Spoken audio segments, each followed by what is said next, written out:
may have gone bonkers buying pineapple, but that's because they were on sale for 87 cents each. That's right, not by the pound, each. There was a limit of 4, and of course, since my mom was with me, we each got 4, and now I have 8 that I need to process, and I'm gonna do it 3 different ways, and I'm gonna bring y'all along. So let's get into it. So if you've ever met me, like, my secret obsession is jam making. I probably have almost 100 jars of jam in my pantry. I may have a little problem. And so, of course, we're gonna make pineapple jam. I've made it in the past before. I'm actually down to my last 2 jars. It's one of my mom's favorite jams that I make. And so when she was here over the holidays, a few jars went missing, and so we're just gonna restock it. So the tools for this are relatively straightforward. So outside of obviously the pineapple and sugar and pectin, I use Pomona's Universal Pectin, by the way. It's my absolute favorite. It's a low sugar pectin. And then we're gonna need some lemon juice as well. A pot. This is my all-time favorite pot that I use for all my jam making. It is an enamel cast iron Dutch oven.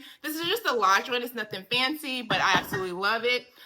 Because pineapple tends to be stringy and very fibrous, I'm actually going to run it through the food mill.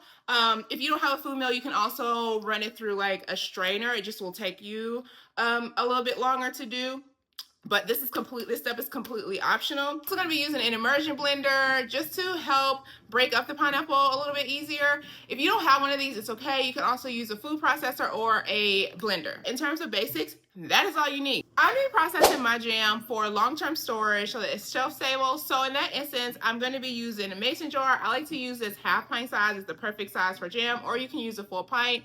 And obviously, you're going to need the lid and the rings that come with that. This one is obviously full of jam already because I have my jars in the dishwasher. If you are going to be water bath canning, you will need your standard canning tools.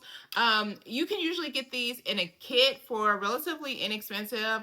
I'll put a link below of some that I have. I kind of have a hodgepodge that I've collected over the years. I'm going to need a pot with a lid. This is a canning pot. However, you can use any type of pot that you have as long as you're able to cover the jars with about 2 inches of water. If you are going to be canning your jam, you want to prep the canner by filling it with water, adding your jars, and leaving the canner uncovered on a medium-low heat. You don't want to bring it to a boil at this point. I'm using this jar rack to hold the jars so that they don't come in direct contact with the heat at the bottom of the pot because they will break. But if you don't have one of these, you can also just put a dish towel at the bottom and it will work just as good. To prep the pineapple, I'm going to remove the tops and I'm cleaning the outside of the pineapple. Even though we aren't going to be using the skin, I don't like to run the risk of cross-contaminating in either the utensils or the fruit with anything weird that could be lurking on the skin.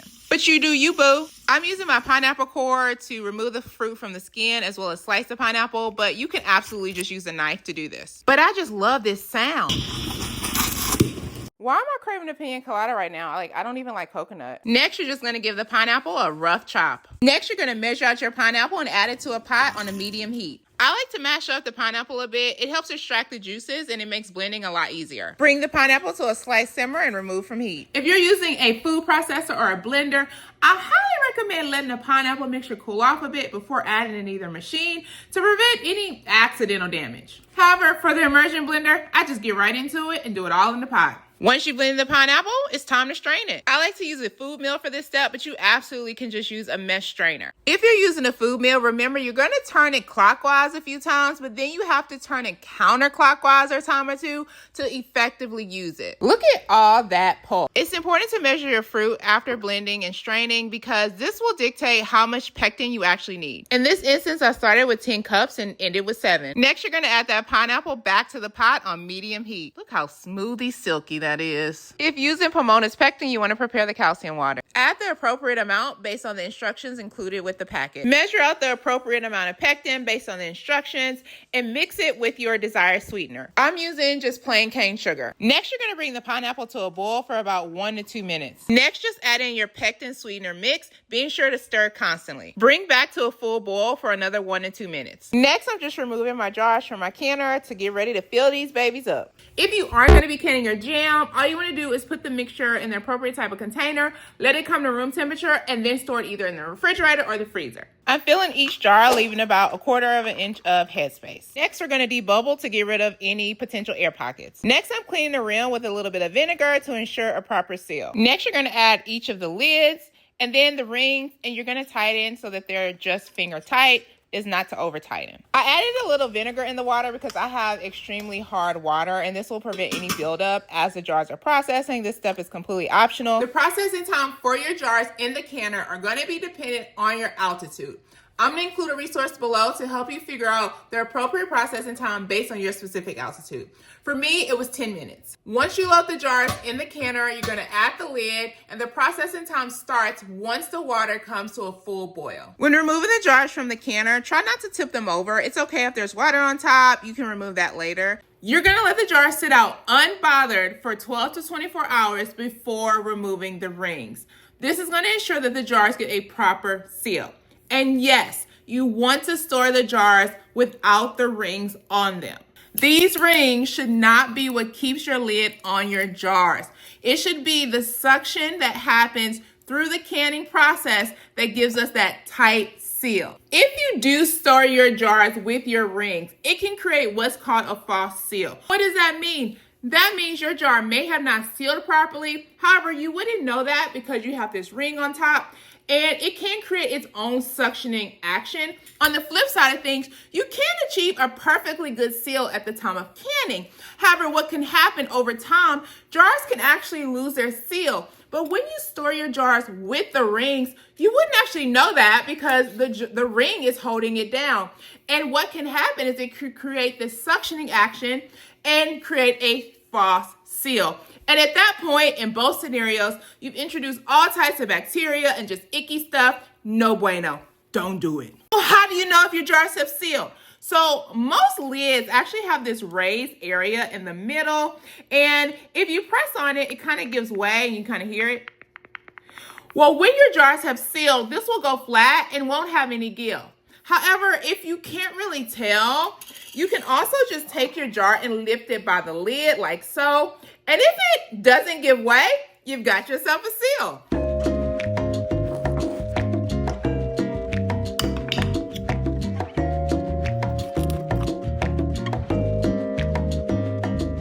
Now it's time for the best part, the taste test.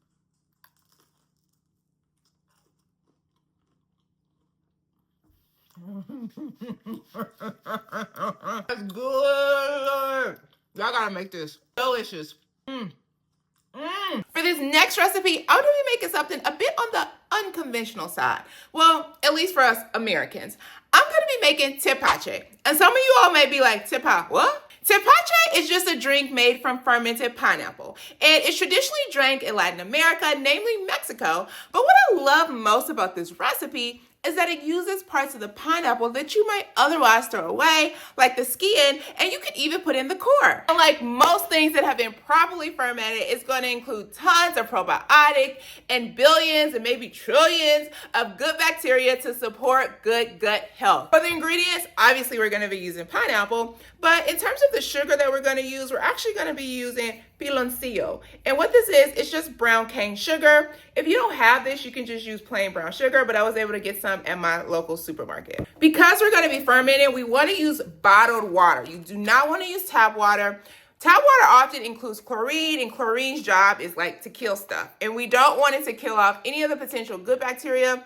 Tap water also can have traces of other impurities and just icky things we don't want in our fermentation. I'm using cinnamon sticks in mine. A lot of people also use cloves, but I don't like them, so I ain't using them. So the equipment needed for this recipe is minimum. You're just gonna need a glass container around a gallon or a similar size. I use this one that comes with the lid that has this hole for an airlock. This isn't necessary. The way this works, this is the airlock here. You fill it, I fill it with vodka. And you just put it in here and it lets air escape, but it doesn't let air go back in. I also I'm in Texas, so I always have fungus gnats, and this ensures that they stay out. If you don't have a container with the airlock, that's okay. They didn't have them for thousands of years down in Latin America and made it just fine. You can just use a dishcloth and a rubber band to secure it on top. You get the point. Before we start, we want to make sure we start with a clean work area. This includes ensuring any utensils that are going to come in contact with the ferment have been properly cleaned. This is to mitigate the likelihood of us contaminating our ferment with bad bacteria that could potentially ruin the overall fermentation. This goes without saying. Wash your hands. Here I'm just peeling the pineapple, and as you can see, I am being generous with including a lot more of the pineapple fruit with the peel, just to add a bit more flavor. And then I am cutting the pineapple skins into smaller pieces. This is not only going to help make it easier to put it in the container, it's also going to give the bacteria more surface area to work with. I also chopped the piloncillo in half, and then I just put it at the bottom of the container with the pineapple skins, as well as some of the core, a little cinnamon, and just filled it with water. Then I just used a spoon to make sure everything was submerged underwater. And then I just screw on the lid and prepare my airlock by adding some vodka. And then you just add it in this hole here, and you are done. So it's only been an hour, but look at all that activity in there. Like, look at these bubbles and the foam that's starting to form around the edges. That is a great sign. It is day 3 and it is on and popping. Look at all the activities going on. Looking good. This is a view of what mine looked like throughout the process. You can see there's some kelm yeast developing, which is perfectly safe. You can just skim it off. But if you start to see anything fuzzy or black, it's likely mold and you want to discard and start over. Sorry. The smell of your ferment can also be a telltale sign of whether it's spoiled. A good ferment smells fermenty, which I realize isn't a helpful phrase, but it should have a sweet smell with some back notes that are almost vinegary. It shouldn't smell rancid or rotten. It has been about 4, maybe 5 days since we first started our tepache, and it is bubbly, it is smelling fermenty, which means it is ready for the next phase of fermentation. In this next phase, we're actually going to be building up CO2 to create the bubbly. To do this, I'm actually using these brewer bottles. These are specifically made to withstand high amounts of pressure. If you don't use these bottles, you want to make sure you burp out whatever containment you're using. And to burp, that just simply means opening the top and just letting out some of the CO2 and then closing it back up. If you don't do that, you risk of creating a small explosion or bomb, like literally just burp your bottles if you're not sure what type of bottle that you have. However, if you're serious about getting into fermentation, I'd recommend investing in some brewer bottles. To do this, I'm using a mesh strainer and a funnel to pour this off into the bottles. You can't tell for this particular angle, but all I did was put the mesh strainer on the top of the funnel and just pour the tepache through it. You want to leave about 2 inches of headspace when filling the bottles because as it ferments, it's going to build up pressure. And if you don't do this and when you go to open it, it's just going to create a fizzy mess, like literally popping bottles. Also, don't forget to label and date your bottles. You'll think you remember the when and what, but you won't. Let rest in a cool, dark place for a few days.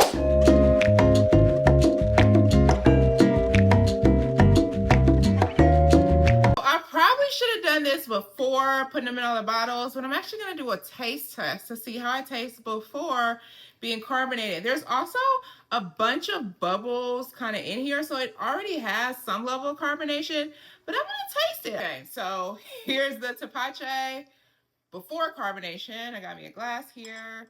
We're just going to try it. Oh my gosh, sparkling wine. Like, it smells like sparkling wine to me. Maybe I'm just a lush, I don't know, but it smells good. Okay, here goes. Oh my gosh, that is good. That is good. It is day 5 of the second phase of our fermentation. Admittedly, this is probably a day or 2 longer than it should have been brewing and bubbling. But you know what? Life was life, and I'm actually about to head off and do jury duty. I have jury duty today. Fun. Before I head out and do my job as a model American citizen, I am going to try my tepache. We are going to see if it actually did what it was supposed to do and we got that CO2 build up and it's bubbly and fizzy, or if it was a complete fail. So we're going to find out together. Without further ado, let's try some tepache. Okay, y'all, I'm really nervous because it's like, you never know what to expect. Here goes. Please, please, please. Okay, I was gonna re-record that take and like do another bottle and show it like all perfect, but I'm like, no, I'm gonna be real with y'all. And y'all are gonna see my journey throughout this process. Obviously, like I said at the beginning, I definitely let this carbonate, do the second phase fermentation for too long. And if I was going to let it say this as long as I did, I should have burped these bottles. Like this one looks like it wants to like pop open. So I'm gonna actually open this one, but I'm gonna get a towel just to burp it, and then I'm gonna close it back up, and I'll probably put it in the refrigerator just to kind of halt or drastically slow down that process. So since I know this is full of CO2 that is just ready to escape, I'm gonna cover this up a little bit with this towel. Actually, let me take it off so you can see what I'm doing a little bit, but you see, and then I closed it. And so I burped it a little bit. I do that again because that was pretty intense. Let's see. Let me take this towel off. There we go. And so we'll let that do its thing and simmer down. On this one, I did off camera a little bit. I'm gonna see if this one also needs to be. Yeah, that one I did a little bit already, but this, needless to say, these have carbonated quite well. So a few things. So if I was not using like these brewer bottles for this, given how much pressure had built up in these, they probably would have exploded, like the entire bottle, glass everywhere. However, even if you are using brewer bottles, like it's still a good idea to kind of burp them, especially if you're going after like over like the 3-day mark. Like I'm at day 5 to prevent this from happening. I literally popped the bottle hinge off. Oh, that's fine and dandy, but let's taste it. I'm gonna pour a little bit in here, more in there. It is quite fizzy, as you all have seen. Cheers.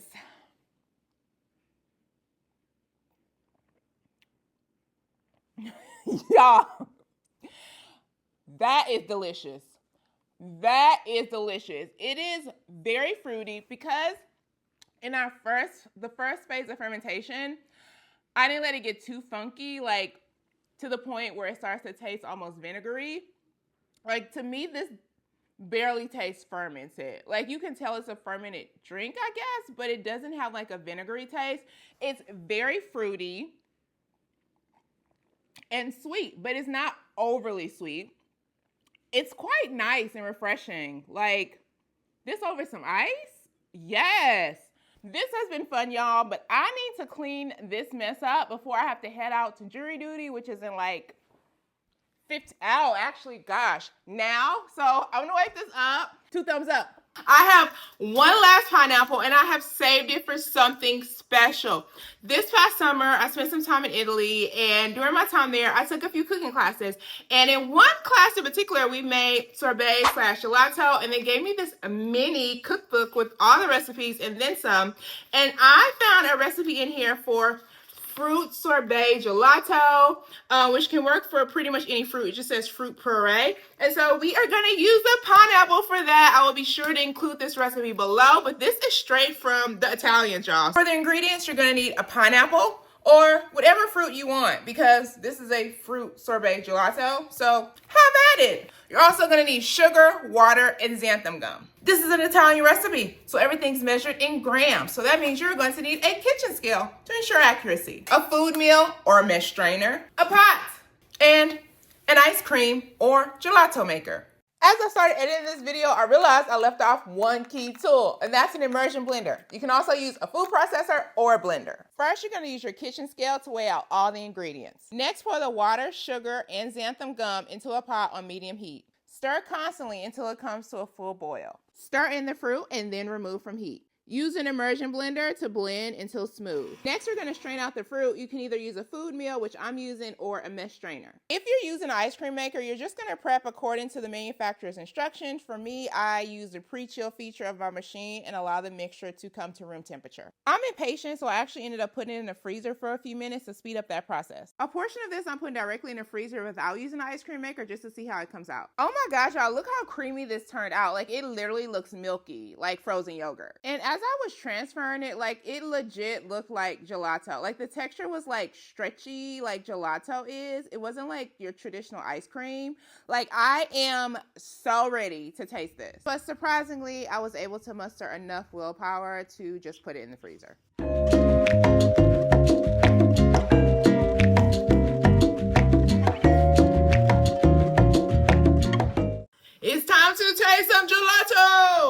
So based on just like the initial just scooping, like there's a vast difference between the one that I put in the ice cream maker versus the one I just put in the freezer. This is the one I put in the ice cream maker. You can see it's a lot lighter versus this one. It's like darker. Let's taste the one where I didn't use the gelato maker first and see and compare the two. So, oh wow, that flavor is delicious. But the texture of the one that I just put in the freezer, it's like almost kind of icing. It does have more of like a sorbet texture. It's not bad. I will say the xanthan gum definitely softens it up and gives it some like elasticity because I've made sorbet in the past and just put in the freezer and it's like rock hard. This one is still sort of soft and I didn't even let these sit out. So definitely attributing that to the xanthan gum. Overall, the flavor is fantastic. Now we're gonna try the one that I put in the ice cream maker, and already the texture is so creamy. It looks like ice cream, like I put milk in it, and it's the same exact, y'all saw the same batch of the recipe for the one that I didn't. Let's try it.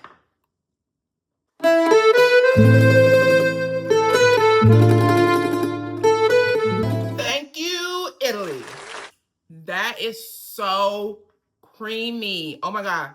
Ice cream maker incorporates some air, so it's not like dense. Like the other one is definitely denser and it's more of like a true sorbet texture, I would say. More icy, more, but not like icy where I'm like biting into chunks of ice. It's just not creamy. It's like more of a traditional sorbet. So you absolutely can do that. I think the xanthan gum definitely makes a difference in this recipe. I'm sorry, y'all. This is so good. It's like 10 in the morning and I'm eating ice cream or sorbet, gelato, but technically it's fruit, right?